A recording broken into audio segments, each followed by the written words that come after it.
And now, ladies and gentlemen, a few words from our distinguished guests, Lawrence Peter Yogi Berra. You know, my mother used to say,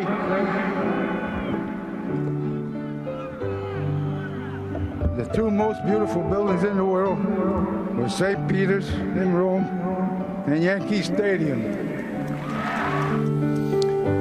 Well, we miss you, Yogi. It was a year ago today that we learned of his passing, the legendary Yankee, a 10-time world champion, but much more than just a baseball player, a terrific human being. And you really felt the void this year at Old Timers Day. He had missed Jack previously because of illness, but there just is that void when you don't see Yogi Berra at Yankee Stadium. I'm glad you brought up Old Timers Day, because a couple of days before Old Timers Day, I spent a couple of hours with Don Larson, who obviously combined with Yogi Berra on the only perfect game in World Series history. And to talk to Larson about Yogi and to see the emotion in his eyes, and he got choked up talking about how much he missed his friend, his battery mate, and how Old Timers Day was going to be different because he knew that Yogi would never be attending Old Timers Day again. So we all have our own memories, but to hear it from the guy who combined on a perfect game with Yogi, that added some emotional flavor to it. Isn't it amazing how many iconic images there are of Yogi Berra jumping into Don Larson's arms, for example? You think of everything that he accomplished over the course of his career on the baseball field.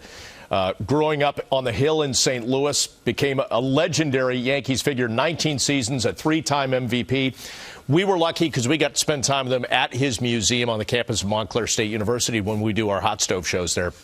Have nice conversations. And I always marveled at this when I taped some episodes of Yogi in a movie back in the day. You'd wander around afterwards and we'd walk through the museum and there'd be paying customers in there. And they'd be pictures of Yogi everywhere. And all of a sudden, they'd look to their left, and there's the actual Yogi Berra. And their jaws would drop because they couldn't believe that he was there. But he spent a lot of time there. He loved that museum. You're right. We're lucky that we get to do one of our shows from that museum. And our producer of this show, Jared Boschnak, did me a favor. He took a picture of me talking to Yogi one day. And I'm not a big picture guy on the field interviewing players. But that is a picture that I cherish because, A, I never even knew that it was being taken. And now, B, to have a picture of myself with Yogi having a baseball conversation, which, by the way, it looked like I was doing the talking. I should have been doing the listening. We just showed his resume. I should have just said, Yogi, you talk about baseball. I'll listen.